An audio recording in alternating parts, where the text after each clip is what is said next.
Elemen desain pada logotype. Nah, jadi elemen yang pertama itu font. Adapun jenis-jenis font di sini saya hanya mencantumkan 4 jenis font. Jadi yang pertama ada sans serif, selab serif, serif, dan script.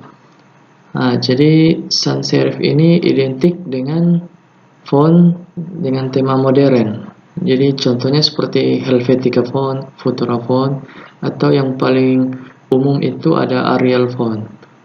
Sementara untuk selab serif ini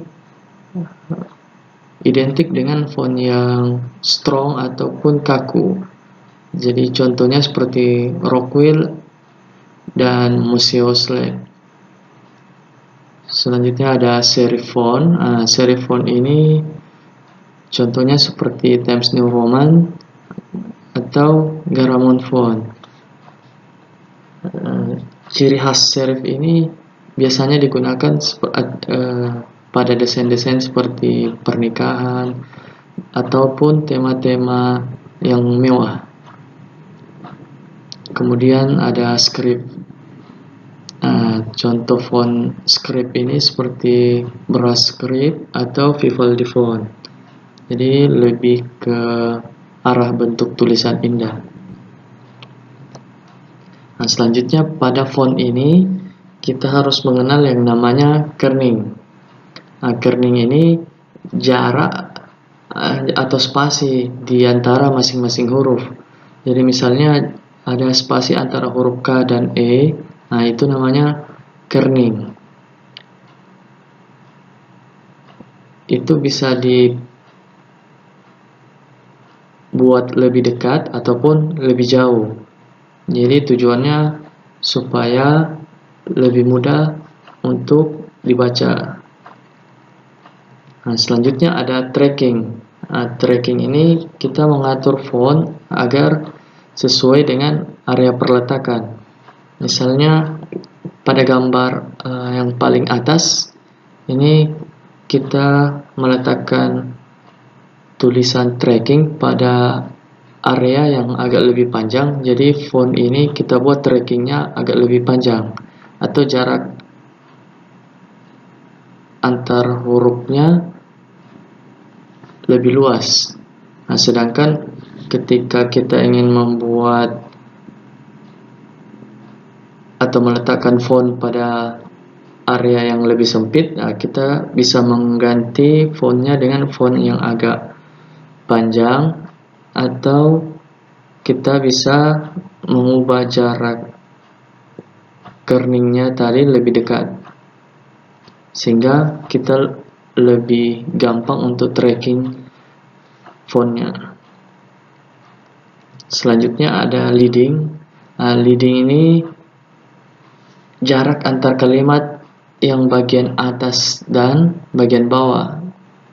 Jadi misalnya dalam satu paragraf kita mau atur leadingnya itu agar lebih mudah lagi dibaca.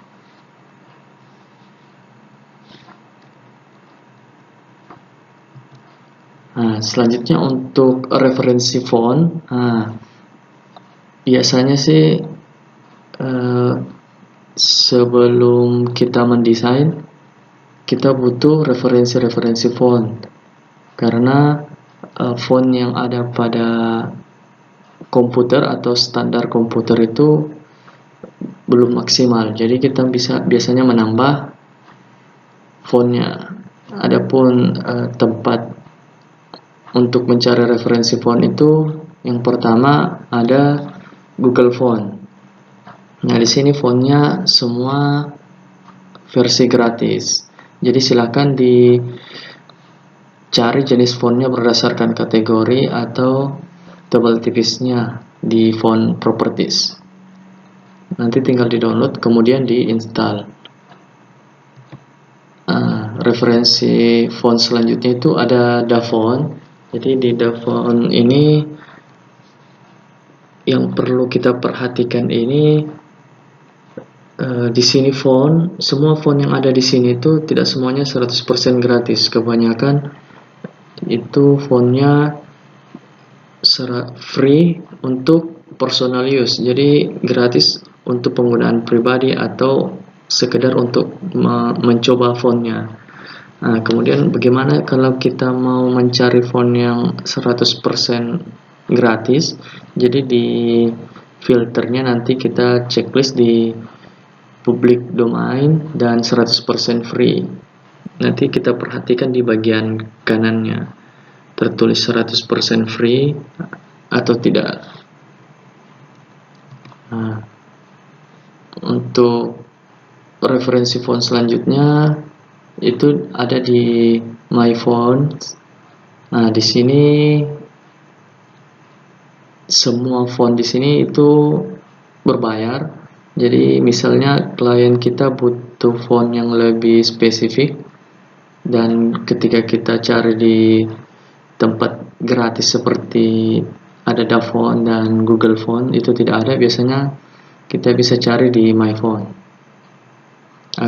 Tentunya kita tanya ke klien dulu, disesuaikan harga dan bentuk fontnya. Elemen desain logo type yang kedua itu ada warna. Nah, jadi ada beberapa teori warna. Jadi di sini kita hanya membahas 3. Jadi yang pertama ada namanya primary colors, yang kedua ada secondary colors, yang ketiga ada complementary colors. Nah, jadi primary colors ini itu warna-warna primer, jadi biru, merah, kuning. Nah, sementara secondary colors ini itu warna perpaduan dari 2 warna primer. Nah, sedangkan warna complementary ini merupakan warna yang bisa dikatakan bertolak belakang. Jadi misalnya yang satu warna dingin, yang satu warna hangat. Jadi misalnya di sini yang satu warna biru, yang satunya warna orange. Jadi meskipun dia agak berlawanan, tapi keseluruhan warnanya itu tetap kontras. Nah, ada juga fakta bahwa 95% merek terkenal ini di logo mereka itu hanya menggunakan 1 atau 2 warna. Nah, selanjutnya ada psikologi warna. Jadi untuk warna biru, hijau, dan ungu itu merupakan cool colors. Terus untuk warna merah, orange, dan kuning itu merupakan warm color atau warna yang hangat. Kemudian ada warna hitam dan putih itu merupakan warna netral. Apa sih psikologinya? Jadi warna biru itu efeknya itu kepercayaan dan kesejukan. Sementara untuk warna hijau itu efeknya untuk alam dan pertumbuhan. Sementara warna ungu itu efeknya untuk kerohanian dan kemewahan. Sedangkan untuk warna merah itu mencerminkan kegembiraan dan bahaya. Sedangkan untuk warna orange itu mencerminkan kepuasan dan kehangatan. Lalu warna kuning untuk mencerminkan kehangatan atau kebahagiaan. Berbeda dengan warna yang lainnya, itu di warna netral, hitam itu mencerminkan kerumitan dan misteri. Kemudian untuk warna putih mencerminkan kemurnian atau membersihkan. Sebagai contoh, misalnya ini logo type untuk bidang finansial itu rata-rata menggunakan warna biru karena ingin bisnis finansial itu dipercaya oleh customernya. Atau logo type tentang tanaman itu bisa menggunakan warna hijau. Selanjutnya ada yang namanya mode warna. Jadi mode warna ini terbagi dua, itu ada RGB dan CMYK. RGB ini itu warna-warna yang digunakan pada format digital. RGB itu sendiri singkatan dari red, green, blue. Sementara CMYK itu singkatan dari cyan, magenta, yellow, dan black. CMYK ini digunakan pada bidang cetak atau segala hal yang berhubungan dengan printing. Kemudian ketika kita mengirim karya ke klien atau customer, itu biasanya dia minta kode hex. Kode hex ini, kode hex antara RGB dan CMYK ini berbeda. Jadi kode hex ini berupa huruf atau angka sebanyak 6 buah. Misalnya kode hex 00000 sebanyak 6 kali, jadi itu simbol kode hex untuk warna hitam. Jadi kode hex hitam itu 0 sebanyak 6 kali, sedangkan kode hex untuk putih itu huruf F sebanyak 6 kali. Seperti itu. Terus untuk referensi warna bisa kita akses di Adobe Color. Jadi yang pertama ada Adobe Color ini, kita bisa mengatur untuk warna analog, monokromatik, triad, atau warna-warna lainnya. Kita juga bisa men-search berdasarkan atau menggunakan foto atau berdasarkan tren. Selanjutnya ada Color Hunt. Jadi di Color Hunt ini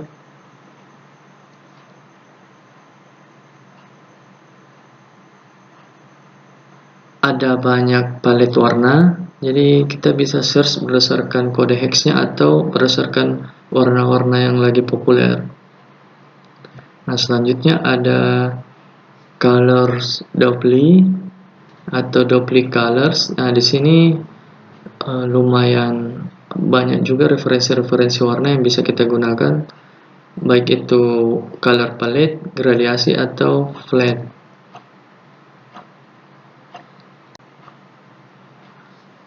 Elemen desain logo type yang ketiga itu adalah elemen dasar visual. Jadi yang pertama elemen garis. Elemen garis ini berupa garis-garis yang digabungkan dengan desain. Untuk contoh penggunaannya kita bisa lihat pada logo Cisco, Allianz, dan IBM, di mana ketiga logo ini menggunakan elemen garis pada brandnya. Kemudian ada elemen bentuk. Elemen bentuk ini menggunakan elemen-elemen dari bentuk sederhana yang digabungkan dalam desain. Seperti HBO yang menggunakan elemen lingkaran, Uber yang menggunakan elemen persegi dan lingkaran, dan logo I Love New York yang menggunakan elemen berbentuk hati. Selanjutnya ada elemen ukuran. Jadi elemen ukuran ini itu bisa menggunakan besar kecilnya. Contoh penggunaannya itu pada logo PNG, di mana huruf ampersand atau dan-nya ini lebih kecil daripada huruf P and G. Kemudian ada logo New York yang berbentuk monogram, di mana huruf N-nya lebih kecil daripada huruf Y. Lalu ada Volkswagen yang di mana huruf W-nya lebih besar daripada huruf V. Elemen selanjutnya ruang kosong, di mana ruang kosong ini biasa disebut dengan elemen negatif space. Contoh penggunaan desainnya itu seperti pada logo Pittsburgh Zoo, jadi dimana bentuk gorila dan harimaunya ini dibuat dalam bentuk negatif space atau ruang kosong pada sebuah pohon. Lalu logo Baskin dan Robbins dimana dimasukkan angka 31, dan logo FitX dimana menggunakan ruang kosong dan meletakkan simbol panah pada huruf IX.